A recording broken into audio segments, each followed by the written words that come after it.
အမျိုးသားဖြစ်သူဟာမတော်တဆအဆောက်အုံပေါ်ကနေပြုတ်ကျသွားခဲ့ပါတယ်။သူ့မှာအန်ရကျုံနေပြီဆိုတာကိုစစ်ဆက်ထားတဲ့အမျိုးသမီးကအာယုံခံမိလိုက်တာနဲ့ချက်ချင်းပဲရေအဖြစ်အတွင်ပြောင်းပြီးသူ့စီပြန်တန်းသွားခဲ့နေ။သူမဟာလက်ထဲမှာရေလုံးတစ်ခုကိုအမြန်ဖန်တီးပြီးသူတို့နှစ်ဦးဘေးကင်းကင်းစင်တန်နိုင်အောင်ကူညီပေးခဲ့ပါတယ်။သူ့ရဲ့စစ်ဆက်ထားသူမှာမော်ဆွဲလူရှိနေတာကိုမြင်လိုက်ရတော့မှပဲဒီအမျိုးသမီးဟာတာမန်လူတယောက်မဟုတ်ဘူးဆိုတာကိုသူ့အမျိုးသားသိသွားပါတော့တယ်။ဒါပေမဲ့သူဟာအရန်ကြောက်လန့်သွားပြီးတတိလစ်သွားခဲ့တယ်။ပြန်နိုးလာတဲ့အခါမှာတော့ဖြစ်ခဲ့သမျှဟာအိမ်မက်တစ်ခုလိုပဲသူထင်နေခဲ့တာမှာအဲ့ဒီအချိန်မှာပဲအမျိုးသမီးကအခန်းထဲဝင်လာပြီးသူမရဲ့ငကားအတွင်ကိုတိုက်ရိုက်ဖြတ်ထားလိုက်တယ်။အမျိုးသားဟာနောက်တစ်ချိန်ထပ်မံတတိလက်သွားပြန်လို့အမျိုးသမီးကသူ့ကိုပါရိုက်ပြီးနှိုးလိုက်ရတယ်။သူထွက်ပြေးဖို့ကြိုးစားတာကိုမြင်တော့အမျိုးသမီးကမော်ဆွမ်းနဲ့သူ့ကိုဆိုဖာပေါ်မှာကတ်ထားလိုက်တယ်။သူမဟာနှစ်ကောင်းတစ်ထောင်ကြာအပိတ်လောင်ခံနေရတဲ့မိုးသက်ငကားတစ်ကောင်ဖြစ်ကြောင်းနဲ့သူမရဲ့အပိုတန်ဆုံးငကားပလဲဟာလက်ရှိမှာသူ့ခန္ဓာကိုယ်ထဲရောက်နေတယ်လို့ပြောပြလိုက်တယ်။အဲ့ဒီတော့မှဘာလို့သူမကသူ့ကိုလက်ထပ်ဖို့ဇွတ်တင်ပြောနေရတာလဲဆိုတာကိုသူနားလေသွားပါတော့တယ်။လွန်ခဲ့တဲ့တစ်ပတ်ကထိုအမျိုးသားဟာပင်လယ်ကမ်းခြေမှာတတိလက်နေတဲ့အမျိုးသမီးကိုတွေ့ခဲ့တာမှာသူမကိုကဲဖို့အတွက်သူကချက်ချင်းပဲအသက်ရှူသွင်း CPR ပေးခဲ့တယ်။အမျိုးသမီးနိုးလာတဲ့အခါမှာတော့သူ့ကိုလူဆိုးလို့ထင်ပြီးတိုက်ခိုက်ဖို့ကြိုးစားခဲ့ပေမယ့်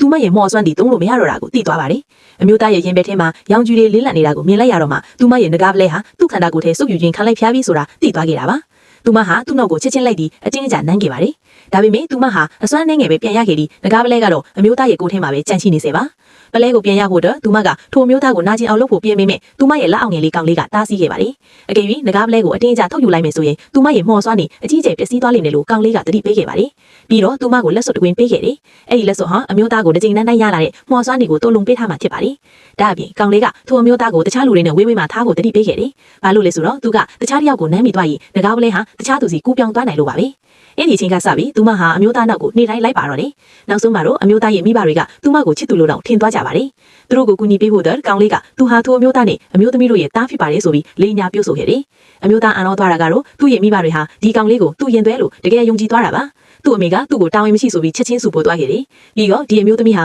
ဒီနေ့ကစပြီးမင်းရဲ့စိတ်ဆက်ထားသူပဲလို့ကြေညာလိုက်ပါတော့တယ်။အမျိုးသားဟာဒေါသအလွန်ထွက်သွားပြီးဒီကောင်လေးဟာငါ့ကောင်လေးမဟုတ်ဘူးဆိုတာတတ်သိပြဖို့ကောင်လေးရဲ့စပစ်နှမင်ကိုဆွဲနှုတ်ပြီး DNA စစ်မယ်လို့ပြောခဲ့တယ်။ဒါပေမဲ့အဖြေမထွက်လာခင်မှာပဲသူ့မိဘတွေကအမျိုးသမီးနဲ့ကောင်လေးကိုအိမ်ပေါ်ကိုအတင်းခေါ်တင်သွားပါပြီ။အမျိုးသမီးကသူမဟာငကားဖြစ်ကြောင်းအရင်ကနေပြောခဲ့ပေမဲ့သူကနောက်ပြောင်နေတာလို့ပဲထင်ခဲ့တာပါ။အခုတော့သူမရဲ့တကယ်စွမ်းကိုမြင်လိုက်ရပြီဖြစ်လို့သူတကယ်ပဲယုံကြည်သွားပါပြီ။အမျိုးသမီးကသူမရဲ့အမှတ်ချင်းကိုဘယ်သူမှအတိမပေးဘူးတတိပေးခဲ့ပါတယ်။ဒါပေမဲ့အမျိုးသားကတော့နည်းနည်းဒေါသထွက်နေတော့မှာပဲ။ဘာလို့လဲဆိုတော့ဒီအမျိုးသမီးကသူ့ကိုကြိုက်လို့တကောက်ကောက်လိုက်နေတာလို့ပဲသူအမြဲတမ်းထင်ခဲ့တာကို